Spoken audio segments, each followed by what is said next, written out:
Ya vamos a Recording in cerrar todo, así progress. que quédate por acá, Carolina.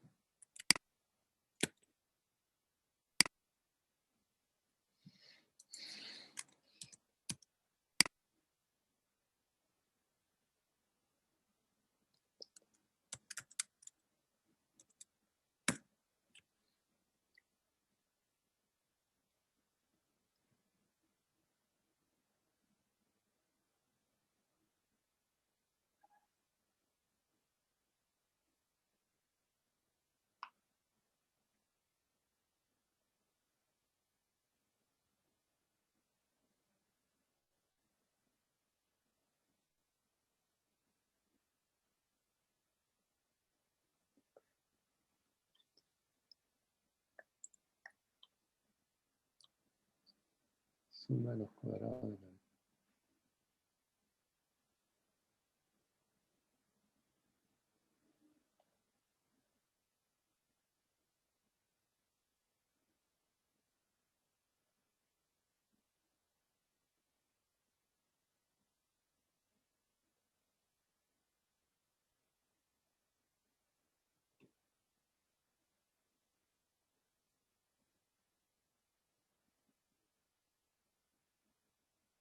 Suma de los cuadrados.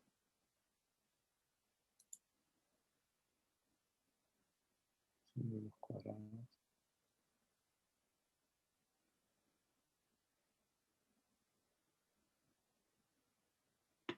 Mm.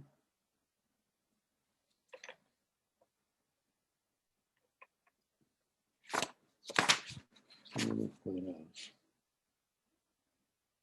Mm.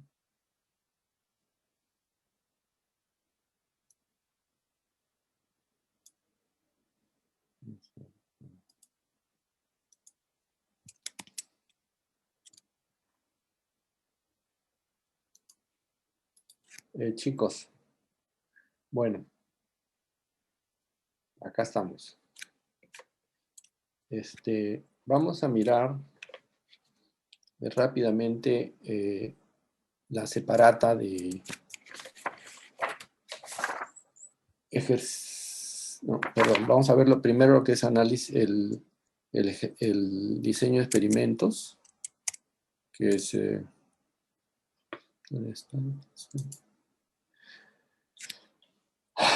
Ok.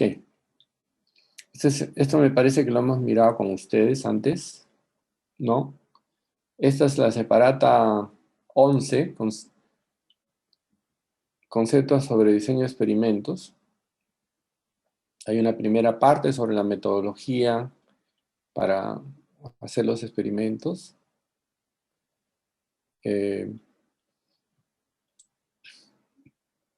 Estos términos... Profesor, disculpe, todavía no está proyectando su pantalla. Ay.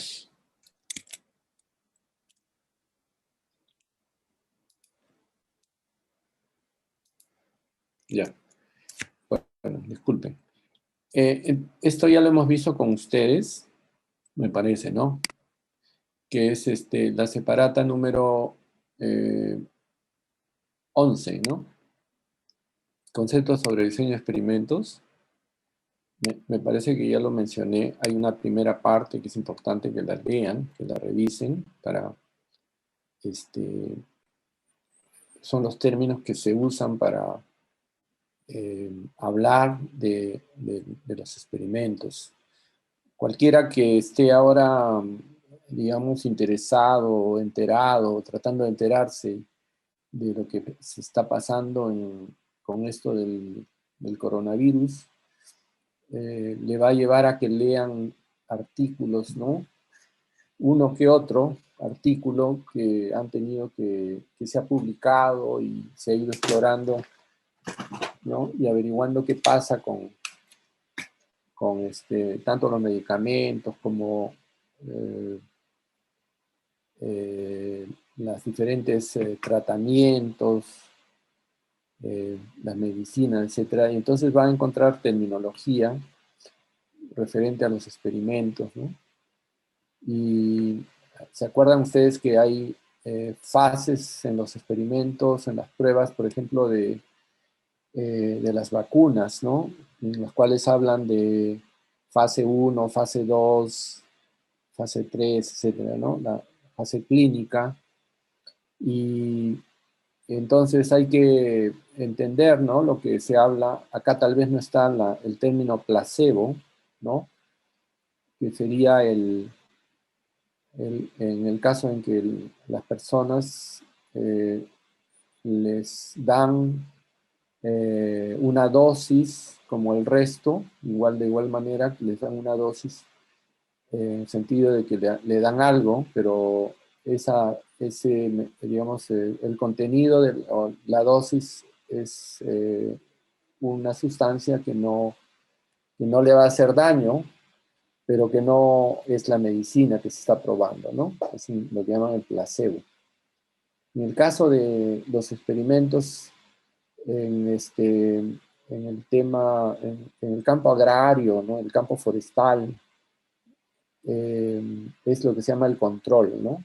Así se llama control. Por ejemplo, cuando uno está probando distintos abonamientos o mezclas de sustrato, ¿no? Me parece que ese fue un ejemplo que estuvimos viendo en la clase anterior. En vivero es común estar buscando mezclas para el sustrato de las bolsas del repicado, ¿no? El repicado es cuando uno saca la plantita se ha sembrado como semilla y ha germinado, y cuando ya la planta tiene un tamaño suficiente, ya ha desarrollado, digamos, una cierta lignificación muy inicial, pero ya tiene también raíces, etcétera. Entonces, lo que corresponde ahí es hacerle el repicado a la bolsa, ¿no?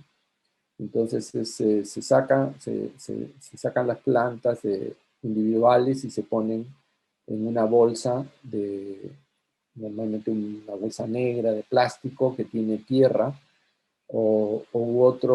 una mezcla, ¿no? Y en esa mezcla lo hace sustrato, se hace un hueco normalmente como una especie de punzón, y ahí se introduce delicadamente las raíces de la planta, y después se cubre hasta el cuello de la raíz con tierra, se comprime un poquito, y esa bolsa ya pasa a las camas, donde después se riega y ya.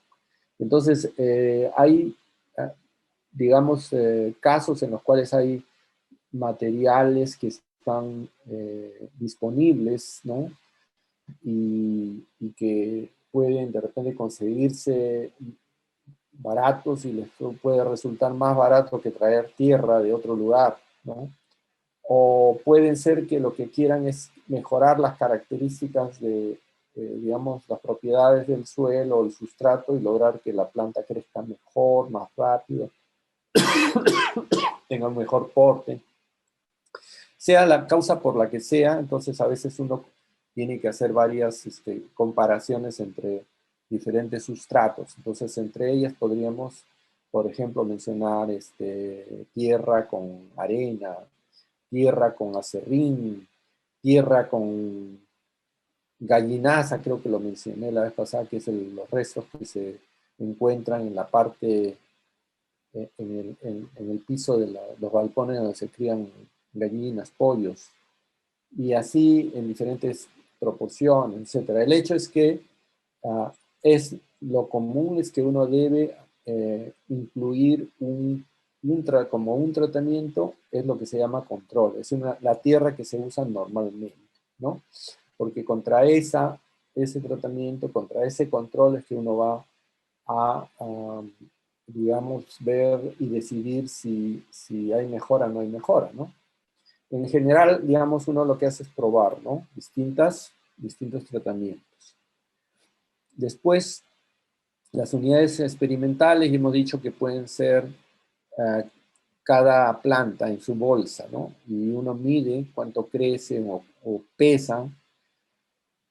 En algunos casos, las determinaciones son hechas con el peso del área foliar o el peso del área digamos, del componente por encima del cuello, es decir, eso significa que se tiene que pesar, se le corta la planta, ¿no?, a nivel del cuello y se pesa la parte foliar. En esos casos, obviamente ya no va uno a disponer de esas plantas para seguir experimentando, ¿no? De modo que tiene que tener una mayor cantidad de plantas. Bueno, y así entonces hay una serie de terminologías que ustedes tienen que conocer y estar, digamos, familiarizados. La repetición es fundamental, ¿no? No es, ustedes han visto cómo cada muestra que ustedes obtienen tiene distintas características, o sea, produce un estadístico que no es el mismo, ¿no? Y eso se debe que inherente a cada individuo es el cambio, hay diferencia, entonces hay que hacer repeticiones para que teniendo las repeticiones, como dice acá, se pueda lograr que se pueda determinar el error experimental, ¿no? Es decir, viendo cómo varía, cómo ocurre la variación, es que podemos medir el error experimental, ¿no? También podemos saber, conociendo el error experimental, podremos mejorar la precisión del experimento, ¿no? Es decir, midiendo eso vamos a poder tener mejores condiciones para mejorar la precisión del experimento. Y después aumenta la posibilidad de hacer generalizaciones, ¿no? Cuando tenemos por ejemplo, promedio y una medida de la variabilidad que se origina en buen número de individuos, vamos a tener una mejor estimación de esas características y eso nos va a llevar a hacer más general las conclusiones que podemos sacar y aplicarlas a otras situaciones. La aleatorización es algo fundamental. Tenemos que hacer que la muestra, para que sea representativa, se obtenga en forma aleatoria, ¿no? Ese es el caso, digamos, de la estadística clásica. Entonces, el análisis de la varianza es, como dice acá, un procedimiento que permite separar o descomponer la variabilidad total en componentes, ¿no? Cada uno de los cuales se puede atribuir a una fuente identificable. ¿Ok? Entonces, ¿qué es lo que uno hace cuando uno quiere hacer un experimento? Tiene que tratar de que los individuos sometidos a cada tratamiento, cualquiera de los tratamientos, tenga iguales condiciones que el resto, ¿no? En el sentido de que cualquier, digamos, cualquier factor que sirve para que interviene en el crecimiento, en el desarrollo de ese individuo, con la única excepción del tratamiento, ¿sí?, del cambio de tratamiento, ningún otro factor debería ser distinto del resto. Todo debería ser homogéneo, ¿no? Por ejemplo, cuando se hace experimentos en escarificación, ¿no? En escarificación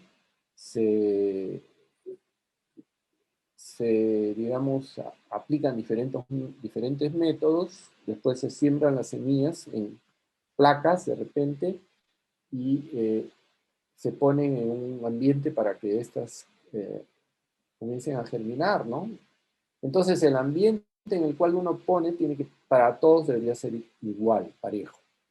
Igual la humedad que pusiéramos, si no fuera digamos, el factor, digamos, el tratamiento, en todo caso, la humedad, todo aquello que es necesario para que se desarrolle el experimento, se lo suministramos en las mismas condiciones, con la única excepción del tratamiento.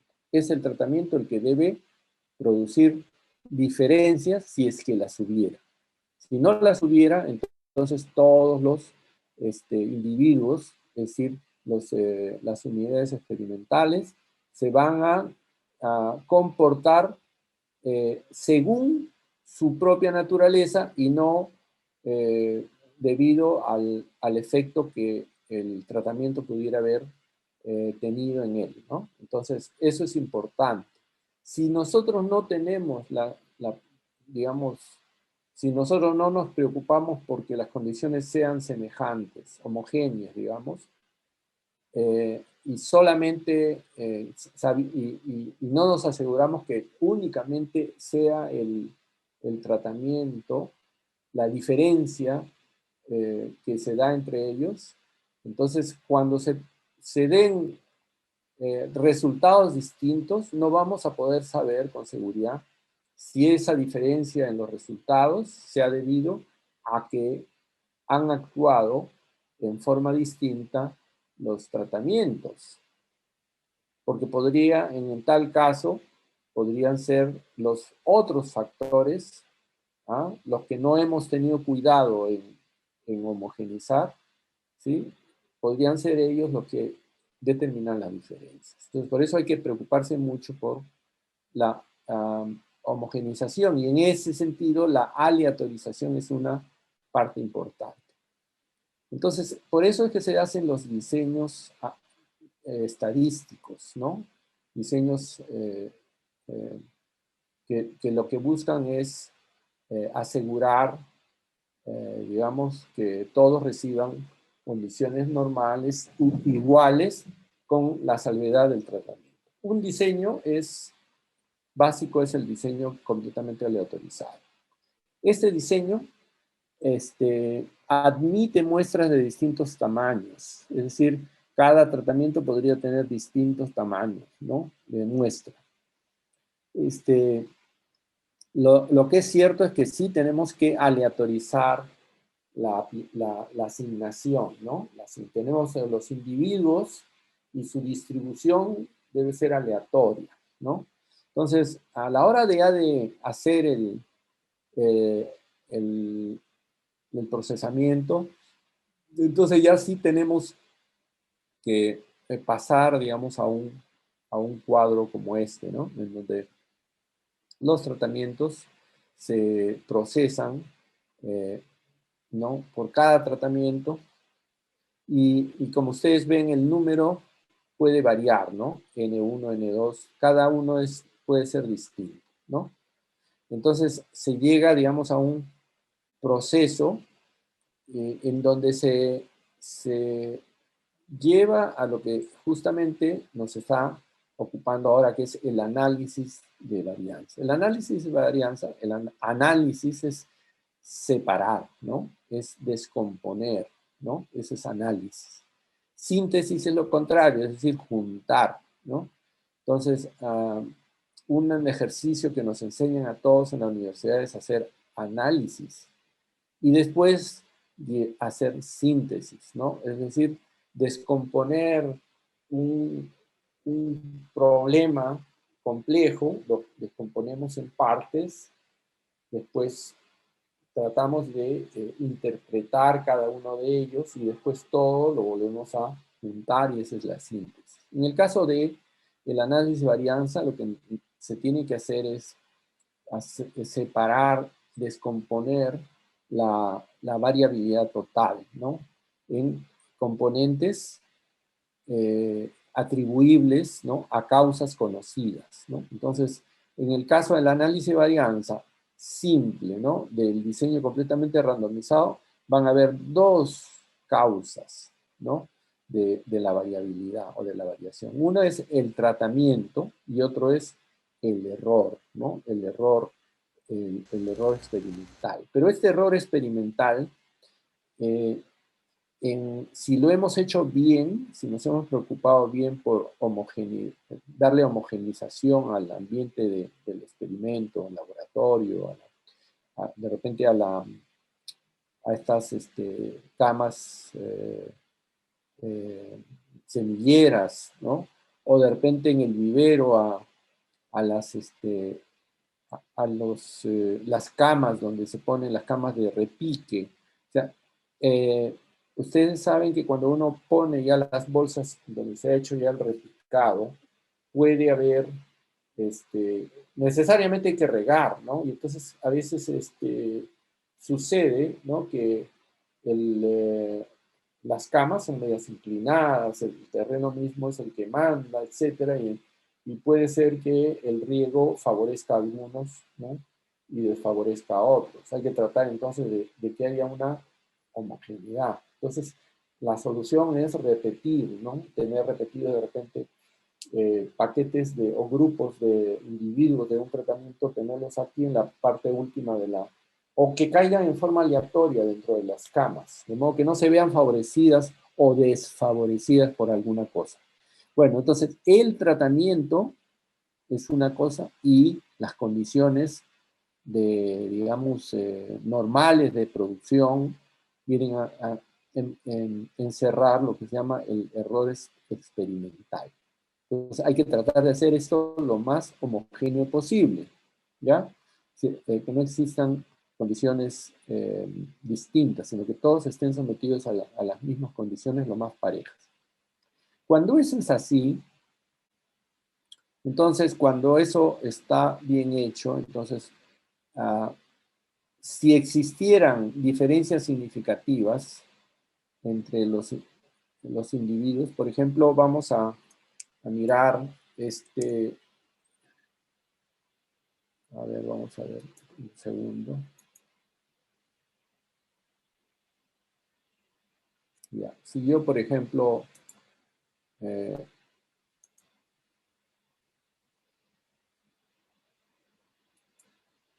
yo tengo estos datos, ¿no?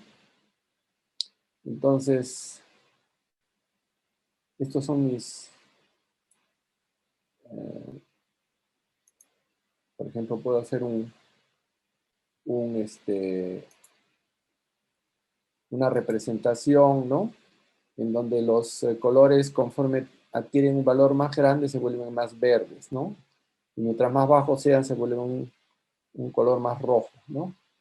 De modo que vamos a tener, esta es una zona donde hay más valores altos, ¿no? Y esta es una zona que tiene de repente valores más bajos, ¿no? Pero también por acá y etc. Entonces, si nosotros agarramos y hacemos un límite,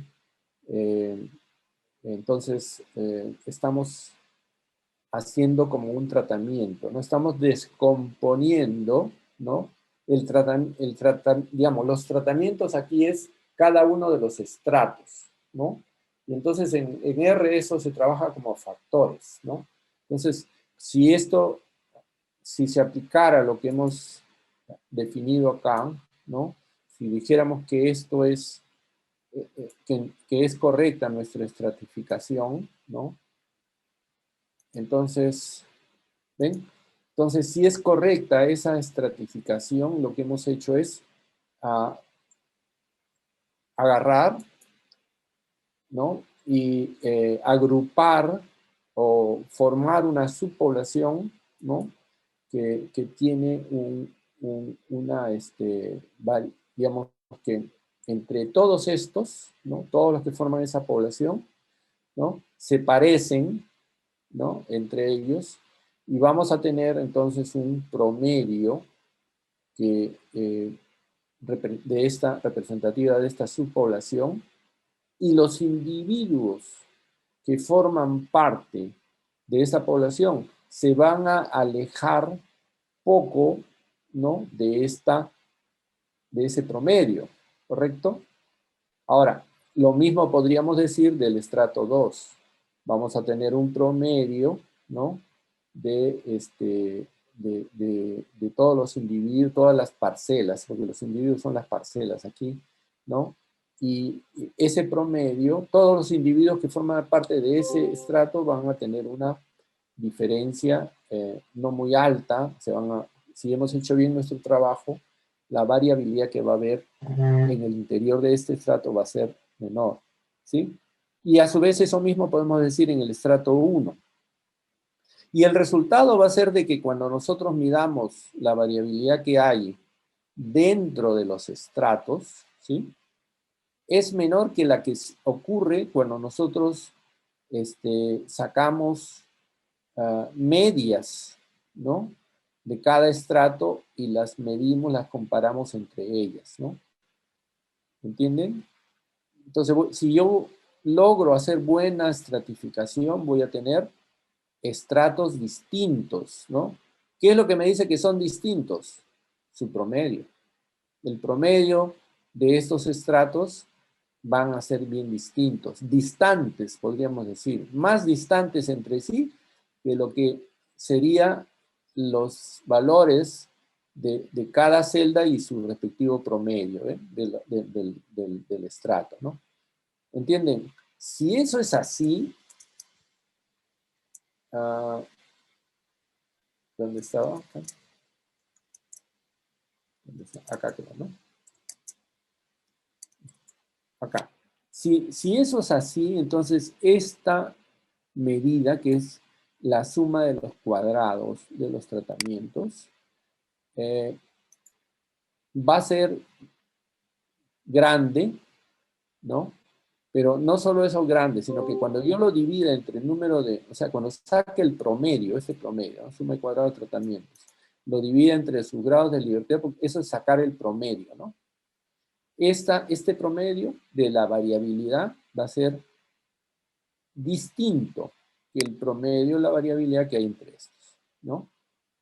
¿Correcto? Entonces, cuando estos dos valores son muy distintos, cuando yo divida este entre este, lo que voy a tener es un valor muy distinto de 1, o suficientemente distinto de 1 para reconocer que hay efecto en los tratamientos.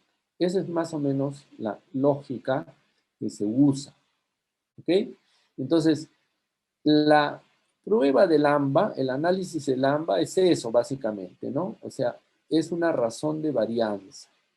Se simboliza MCTR porque dice cuadrado medio de tratamiento. Pero cuadrado medio de tratamiento es simplemente que la suma de los cuadrados de tratamientos, ¿sí? Ya saben que la suma de cuadrados de tratamientos es la diferencia, ¿no? Entre, a ver, si agarramos y... A ver, si agarramos y simbolizamos esto, suma de cuadrados de tratamiento sería la suma de todas las diferencias, ¿no? De los promedios de tratamiento menos perdón, de los, sí, y el promedio general, ¿ya? Este promedio general, si lo sacamos de las muestras, entonces tiene que ser representado así. Entonces, ¿qué tenemos? Esto lo elevamos al cuadrado, ¿no? ¿Sí? Y así sumamos, ¿no? ¿Sí? Menos X. Y así tenemos la suma de los cuadrados. Ahora, esto, como ustedes ven, esto es la suma de los cuadrados que se usan para sacar la varianza. Lo único que hacemos, acá voy a poner puntos suspensivos, ¿qué tenemos que hacer? Dividirlo entre n menos 1, ¿no? Es decir, en este caso es entre los tratamientos menos 1, ¿ok? Entre k, porque así se simboliza, menos 1, ¿ya? Es decir, ¿cuántas sumas hay acá? ¿Okay? 1, 2, 3 serían si fueran 3 tratamientos, menos 1, entonces aquí tendría esta parte de aquí, ¿ven? Estaría respondiendo así, que es cuadrado medio de tratamiento. Ahora, hago lo mismo, pero ya con cada individuo, ¿sí? ¿Sí? Hago lo mismo y entonces voy a tener el cuadrado medio del error. Si yo divido estos dos y no se ha producido ningún efecto de tratamientos, entonces nada va a cambiar, o sea, lo que vamos a tener es un promedio que es muy parecido este de acá con este de acá, y vamos a tener como resultado 1. Eso va a evidenciar que no hay diferencia significativa. Entonces, siendo así, la hipótesis nula, que siempre se plantea acá, que es mu sub 1, mu es igual a mu sub 2, ¿no? Ya saben que la hipótesis nula es la hipótesis de la igualdad. Es igual a mu sub 3, entonces Esto no se rechaza, ¿ya? Esto no se rechaza. Y entonces, al no rechazar, lo que estaríamos diciendo es que no hay efecto en los tratamientos. Los tratamientos no tienen un efecto y básicamente son lo mismo. Entonces, ¿para qué vamos a estar cambiando de ¿cómo se llama? De tierra, de mezcla de tierra o de sustrato, ¿no? No hace falta. Si todos son iguales, no hace falta. Ahora, a ver, vamos a acelerar porque estamos encima de la hora.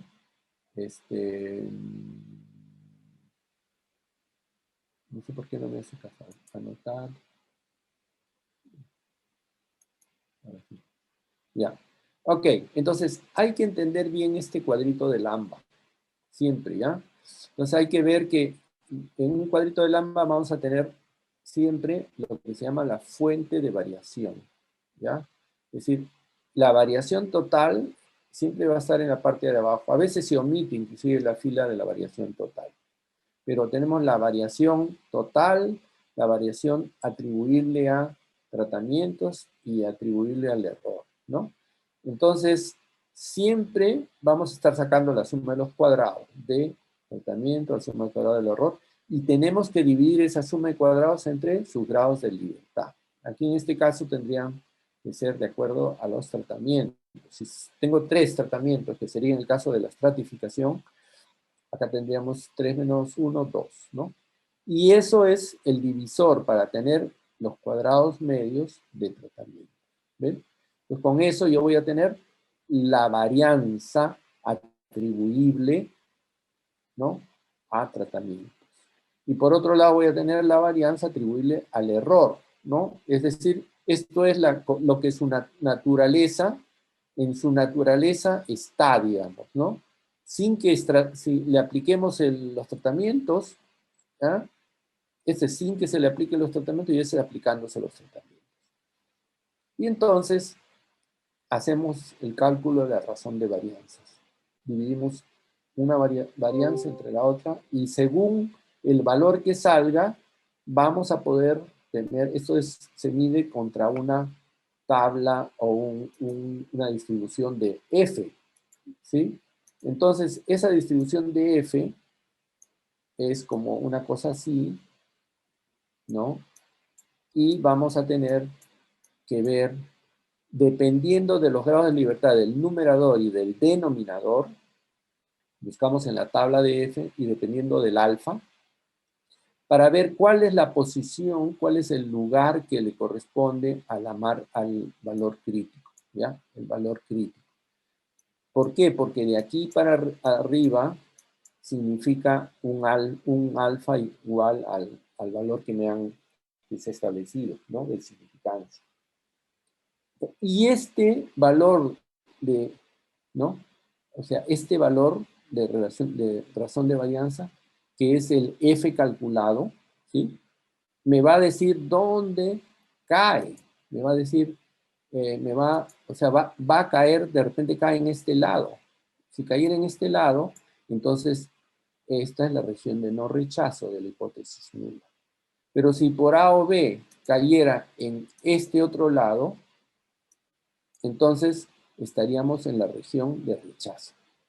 Ahora, lo normal es que los paquetes estadísticos ya no le dicen a uno si está, o sea, no es necesario que uno esté buscando el valor de F para compararlo con el valor crítico. No, los paquetes le dan a uno el valor de F y le dicen cuál es su probabilidad de que ocurra, ¿no? Es decir, por ejemplo, si me hubiera salido esa marca amarilla, vamos a poner este color acá, su F, perdón, su p-value vendría a ser su probabilidad de ocurrir y es el área que se determina, es el área proporcional que se determina desde ese punto hasta más infinito. Cuando esa área es muy pequeña, es decir, cuando sea menor que 0.05, entonces rechazamos. ¿Ok? Pueden, a ver, quiero ver sus caras. ¿Alguien tiene todavía que ya irse? Se tiene que ir porque en 2 minutos termino de explicar el otro diseño y ya estaríamos terminando esta parte. Ya, vamos a ver rápido el otro diseño, ¿ya? Vamos a... Ya, en el otro diseño, que es el diseño de bloques completos aleatorizados. Fíjense que se llama así, bloques completos aleatorizados. La idea es la siguiente. Vamos a usar otra figura, ¿ya? De pantalla. Vamos a usar la pizarra. ¿Ven mi pizarra todos? Les voy a Sí, poner profesor. un ejemplo, ¿ya? Hemos hablado por ejemplo, de un experimento de escarificación. ¿Y qué dijimos? Que las unidades experimentales, que son las semillas sometidas a tratamiento, de repente en grupos, no individualmente, sino en grupos, entonces se ponen en placas Petri, de repente con una camita de papel secante o papel, digamos, absorbente, con suficiente humedad, agua, y ya las semillas han sido tratadas, se han escarificado, ¿no? Se les ha raspado, se les ha dado a comer a un chivo, se les ha pasado por lija, se les ha... ¿qué más? Se les ha puesto entre calor y frío. Hay distintas metodologías, ¿ya?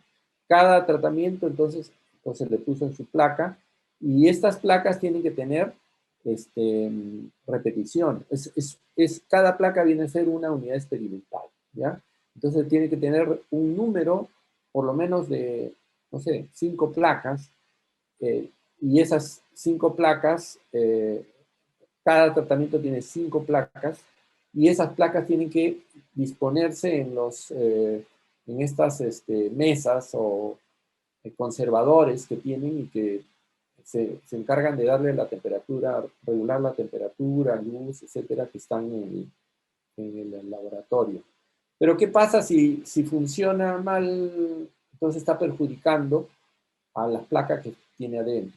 Entonces, si nosotros aleatorizamos bien, entonces lo que pudiera pasar va a afectar a todos los tratamientos y no a uno más que a otro. De modo que el resultado vamos a poder sacárselo de todas maneras. Vamos a poder atribuirle al tratamiento, ¿no? Se dan cuenta que ahí estamos homogeneizando. Hay otra forma de homogeneizar, ¿no? Pero asumamos que lo que queremos es una plantación, de repente con... Ustedes saben que para que las plantas, al llevárselas al terreno, necesitan enraizar, ¿no? Y que se enraicen bien, y que ya cuando se han enraizado bien ya van a tener la capacidad de aprovechar el agua y los nutrientes del suelo. Se vuelve crítico en determinados momentos el agua, ¿no? Porque deja de llover y ya la humedad del suelo se va reduciendo, de modo que si tenemos un buen sistema radicular, de repente, pues, si ya ha penetrado bastante, puede de repente llegar a la parte un poco mejor abastecida de agua subterránea, ¿no? Pero es muy común que las raíces no resuelvan esa parte, entonces hay veces en las cuales tendríamos que darle una ayuda. Hay unos geles, ¿no? Hay unos pellets que son de capacidad de retener agua y de ir soltándola poquito a poco. Y con eso, digamos, evitan que se desequen las plantas y que pasen el periodo de estío, ¿no? De sequía. Y pasa eso y comienzan a haber lluvias. Entonces, imaginemos que tenemos, pues, 3 marcas de pellets. Cada uno en la propaganda cuenta de maravillas, pero no podemos comprar sin arriesgarnos, ¿no? Nos arriesgamos y compramos uno. Podríamos irnos por el más barato, pero de repente no es el mejor, de repente perdemos más por ahorrarnos en el pellet, perdemos plantas y eso es costo, etcétera, ¿no? Entonces, una manera de eso resolverlo bien es a través de un experimento. En ese sentido, podría haber digamos, un área en el terreno, nos consiguen un área y queremos hacer el experimento. Le voy a poner el caso, ¿no? Supongamos que nosotros saben todos lo que es, a ver, levanten su manito si saben, que es un abanico aluvial ¿no? Un abanico aluvial. Un abanico aluvial se forma, ustedes han visto huaicos, ¿no? Saben lo que son huaicos. Entonces, fíjense, supongamos que tenemos cerros, ¿no? Y hay partes, digamos, los cañones de los cerros, ¿no? Entonces, cuando tenemos época de lluvia, se producen huaicos, y esos huaicos a veces son importantes. ¿Y qué son? Son acumulaciones de barro, tierra, arena, cascajo, piedra inclusive, depende de la fuerza del huaico. Entonces, de repente el huaico sale por este caño y se riega, ¿no? De repente se riega así, conforme va bajando de las partes altas son más abruptas, más inclinadas, más estrecho, y acá comienza a encontrar un área más, más horizontal, etcétera, hasta que de repente llega al borde del río, ¿no? Que es el borde del río, ¿no? Cuando vemos esto, de repente podría ser una cosa así, ¿no? Una superficie más o menos plana, pero ustedes han estudiado suelos. En suelos, ¿se acuerdan de que hacen la prueba de la textura? Que meten a una licuadora una muestra de suelo. ¿Alguien se acuerda? Levante su dedito. Nadie se acuerda. Si ustedes meten tierra, ¿ah? Meten tierra a un... No van a valorar la licuadora de su casa, pero imagínense que tienen una licuadora y meten tierra en un litro de agua. Cuando la agiten, ¿qué es lo primero que se asienta? Y hablo de las fracciones. La fracción arena, la fracción arcilla, la fracción limo. ¿Qué es lo primero que se asienta? La arena, profesor. La arena. Eh, ¿Qué es lo que sigue? El limo. ¿Ah? El limo. El limo. Y al final la arcilla. La arcilla todavía queda ahí. De hecho, por esa razón es que los ríos en la selva se ven marrones, porque todavía contienen en suspensión arcilla. Es la arcilla la que está ahí mezclada en el agua del río. Y cuando ustedes ven las fotos satelitales, ¿no?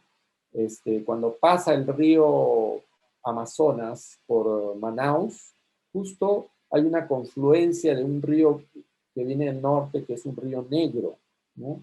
Es un río negro porque es un río que viene se puede decir, de áreas boscosas, ¿no? Que no tiene barro, es un río que es el desagüe, digamos, o el exceso de drenaje, materia orgánica. sí. Tiene materia orgánica, es ácido muchas veces, entonces por eso es que es río negro, ¿no? Entonces cuando los dos ríos se juntan, se ve pues como el agua negra va casi paralela y el agua marrón va chocolatada, va por la derecha, que es el río Amazonas, hasta que se van mezclando, ¿no? Entonces, eso que hace marrón es la arcilla.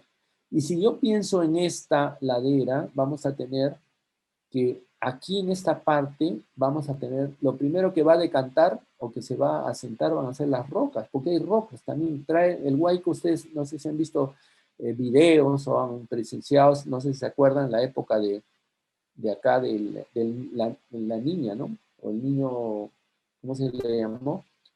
El niño extraordinario, no sé, el niño costero. Cómo se vino el huaico y arrasó, ¿no? Entonces arrasa, trae un montón de fuerza, piedras, y también cascajo. Entonces el material que acá es grueso, que hay es grueso. Conforme vamos bajando vamos a encontrar un material un poco más fino, ¿no? Ya menos grueso, hay menos piedras, menos cascajo, y acá vamos a encontrar más fino, etc. De modo que el suelo es distinto. Si podemos hacer, asumamos pues que hacemos un pequeño ejercicio de estratificación, ¿no? Y podríamos decir que acá tengo yo, vamos a hacerlo así, ¿no? Este es un sector, este es otro sector, este es otro sector, y este es otro sector de repente, ¿no? ¿Entienden? Entonces, lo que tendríamos que hacer si nosotros hiciéramos un experimento con plantas, ¿no? En todo en este abanico, es que tendríamos que poner todos los tratamientos aquí, todos los tratamientos aquí, todos los tratamientos aquí y todos los tratamientos aquí.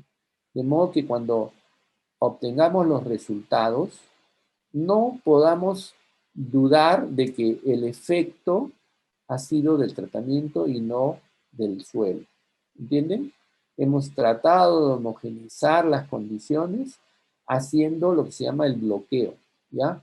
Entonces, vamos a establecer bloques, ¿no? Podemos llamar bloque 1, bloque 2, bloque 3, ¿no? Y en cada bloque tenemos que poner todos los tratamientos en forma aleatorizada, ¿no? Lo distribuyo en forma aleatorizada. De repente, la plantación se hace siguiendo las reglas, por ejemplo, de poner cada, no sé, pues, 1,5 metros, ¿no? Hacer un pozo, hacer la plantación y así, cada 1,5 metros. Pero el tratamiento, es decir, los pellets que uno pone en la raíz, esos pellets que retienen el agua y que permiten mantener la humedad más tiempo, ¿no? En las raíces. Los diferentes tratamientos se los ponemos en forma aleatoria, es decir, las plantas que reciban ese tratamiento van a ser, no van a saber cuál es. Igual que es cuando a uno le aplican las vacunas. Uno no sabe si es el placebo o es la vacuna, ¿correcto? De igual manera. Entonces, ese es el diseño de bloques completos randomizados. Entonces, vamos a mirar el otro. Dejo de compartir esto. Voy a borrar. Dejo de compartir, ya. Entonces, si hemos mirado lo que era diseño completamente randomizado, en este caso, el N de cada, es decir, el número de repeticiones que puede tener cada tratamiento es variable, no tiene que ser igual. En este caso yo les preguntaría, ¿creen que puede ser variable el número de repeticiones? ¿Mm? En el bloque completo randomizado. ¿Qué dice Lourdes? No, profesor, tendrían Va a que ser ser igual, ¿por qué? igual. Porque estaría aplicándose la misma cantidad de tratamientos y necesitamos hacer un comparativo. Claro, cada bloque necesita que estén todos los tratamientos ahí, ¿entienden? Entonces va a depender del número de bloques para yo tener digamos, el número de repeticiones, ¿no? Ahora, las repeticiones a veces pueden ser 3 plantas de cada uno de los individuos, ¿no? Es decir, no necesita ser uno, ¿no? Puede ser de repente 3 plantas por cada tratamiento dentro de cada bloque. Eso mejora todavía, ¿no? Entonces podría tener de repente 3, puedo tener 5 bloques, pero puedo tener 15 plantas. Pero todos los tratamientos van a tener el mismo número de plantas. El número de repeticiones va a ser el mismo, ¿no? Entonces, eso es bien importante, ¿ya? Pero ahora, fíjense en una cosita chica acá. Armamos la tabla de Lambda, ¿ven? Que es casi igual que la anterior, pero fíjense que ya una fuente nueva apareció. Una fuente de variabilidad, que es bloques. Pero no se olviden, chicos, que siempre lo que vamos a estar comparando es tratamientos con el error. La variabilidad que se puede atribuir a bloques, o sea, acá va a haber un cálculo, ¿no? De cuadrado medio, ¿no? De tratamientos, acá es cuadrado medio de bloques, cuadrado medio del error. Aquí va a salir un cálculo, un valor, ¿sí? Es decir, una varianza para atribuirle a bloques. Pero lo que eso está haciendo es como decir la variabilidad que se atribuiría a bloques, ¿sí? Eso no nos interesa en lo que concierne a los tratamientos. A mí lo que me interesa es comparar si los tratamientos tuvieron efecto. ¿Correcto? De modo que cuando ustedes vayan a hacer la razón de varianzas, la tienen que hacer entre tratamientos y el error, no bloques y error. Si ustedes hicieran una razón, es decir, dividieran la varianza o el cuadrado medio, ¿no? Como se le llama, del cuadrado medio de bloques, lo dividieran entre cuadrado medio del error, lo que estarían tratando de o lo que sea, lo que obtendrían es la medida de la varianza, o sea, si ha tenido efecto el bloqueo, no los tratamientos, ¿ya? Entonces, en algunos casos podrían, de repente, sí decidir quien hizo el experimento, finalmente, ¿tuvo razón el hacer el bloqueo o no? Si así ha sido, entonces sí va a haber, ¿no? Va a ser significativa la diferencia entre la varianza de bloques y la varianza de bloques. Pero lo que más nos interesa siempre son los tratamientos. Eso es lo que siempre vamos a estar buscando, ¿ya? Ok, entonces lo dejamos acá. Espero que hayan entendido. Esto es fundamento, ¿ya? El cálculo mismo ya no va a haber tiempo para hacerlo. A ver, hay una separata que quisiera que vean. Voy a dejar de compartir. Voy a buscarla un segundo.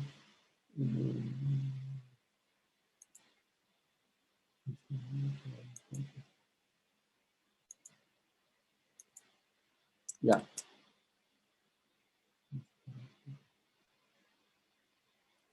Miren, vamos a mirar. Hay una separata que deben revisar bien, inclusive hacer los cálculos, que es esta, ¿ya? Se llama, o es la separata número 14, ¿ya? La separata número 14, ¿ven? Prueba de hipótesis, ejercicios de serie número 3, ¿ya? Esa es, ¿ya? Entonces, aquí van a encontrar dos experimentos, uno hecho con diseños, o sea, con el diseño completamente aleatorizado, y otro con diseño de bloques completos randomizados. ¿Ven? Entonces, por favor, yo les pido que ustedes hagan los cálculos, ¿no? De estos dos. El día lunes o el día martes vamos a hacerlo usando R. Esto va a estar en un script de R, ¿ya? Para poder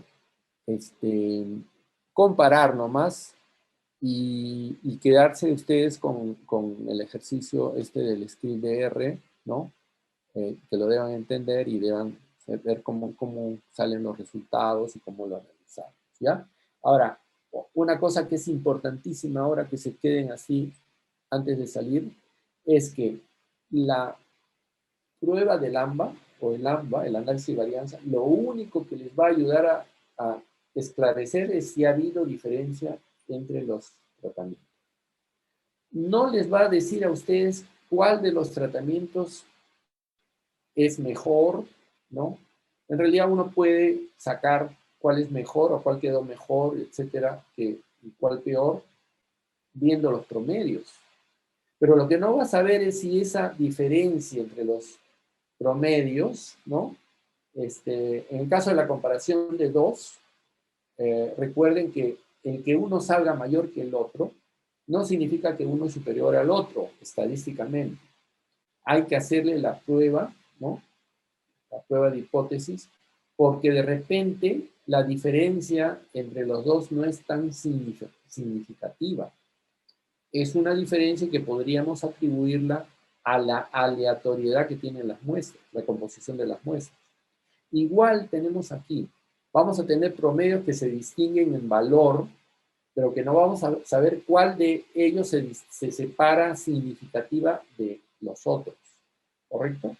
Entonces, para eso hay pruebas. Hay una prueba que se llama prueba de Tukey, otra que se llama la prueba Duncan. Eso lo vamos a ver en la clase del día martes, en la primera hora. Pero ya no vamos a poder hacer, digamos, el ejercicio, el trabajo con el script lo tienen que hacer ustedes. Entonces, el día martes no,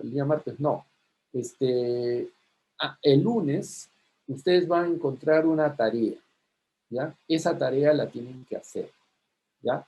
Es una tarea que queda, les voy a dejar hasta la semana 1 de exámenes, pero ustedes tienen que entregar esa tarea, ¿ya? Es una tarea, yo espero que la semana que nos toque exámenes va a ser la semana número 2, espero. y la idea es de que ustedes practiquen con el script en equipo y entreguen su tarea y de esa manera refuerzan su aprendizaje y ya saben, además, están mejor preparados para el examen final, ¿ya? No se olviden que la próxima semana, el fin de semana, van a tener un examen que se lo voy a dejar para que ustedes lo resuelvan en el momento que quieran, de conceptos que tienen que marcar. El día lunes, bueno, este fin de semana debo colgarles la nota que tienen, pero no la he querido colgar porque tengo que hacerle una pequeña revisión y ajuste de acuerdo a lo que yo les he enseñado. ¿Ya? Vamos a cerrar acá. No, siempre me olvido. Ya. Ya. Ok, chicos. El día martes, chicos, mis dos delegados, Kevin y Lourdes, ¿no? Sí, No se profesor. olviden, sí, me hacen acordar para, no sé, al comenzar, no sé, a la mitad, para tomar una foto de la pantalla de todos, ¿ya? Del curso, de fin de curso, porque no vamos a tener después más oportunidad, ¿ya? Y yo quiero conservar siempre las caras. Para eso, traten de no ponerse bonitos, porque todos son bonitos, ¿ya? Hasta el oso, como dicen, mientras más feo, más hermoso. Todos somos, bueno, yo ya fui ya, pero ustedes todos están jóvenes y hermosos.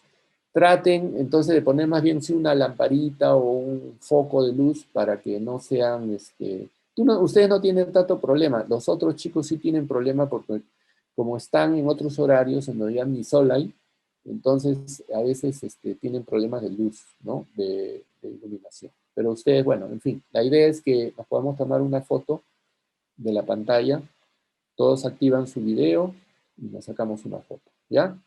¿Ok? Sí, profesor. Sí, está Entonces, bien. Perfecto. ok, entonces el día, por favor, el día lunes temprano, Lourdes y Kevin, esperen y chequen, reclámenme si me he demorado o no lo he colgado.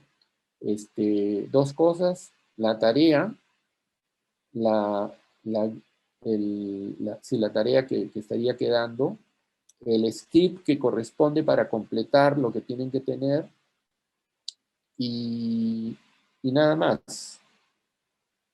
Y nada más. ¿Ya? La tarea y el script. Ah, y sus notas. El día domingo ya tiene que estar sus notas. ¿Ya? Tres cosas. Entonces lo voy a apuntar para no olvidar. ¿Ya? Ok. Me despido de ustedes, chicos. Buen fin de semana. Cuídense. Sigan cuidándose. Peor, como dicen. Peor, cuídense más. Usen esa tapabocas KN95, no usen cualquiera, o si usan la otra, usen la doble. Si van a comprar, pónganse el protector facial, además del tapaboca. Cuídense mucho para que no se contagien. Acaba de fallecer, me da pena decirlo, pero quiero advertirles de que la cosa no está bien, todos deben saberlo. La secretaria general no sé si seguía o ya había cambiado, de las del sindicato, sí, del sindicato de trabajadores no docentes de la universidad. Una señora Ruiz ha fallecido y no era tan mayor, tenía un poco más de 50 de repente. Yo la conocía mucho porque era dirigente y nada, falleció. Así están las cosas bien difíciles. Todos sabemos ahora más cerca, tenemos más cerca a una persona que ha fallecido, ¿no? Y hay que cuidarse mucho y hay que cuidar a sus familiares, ¿ya? ¿Ok? Hasta luego, chicos. Me despido. Gracias. Muchas gracias, profesor. Cuídense mucho. Gracias, Cuídense, compañeros. Hasta, chicos. Hasta luego, adiós, profesor. profe. Gracias. Chao. Gracias, profe. Chao.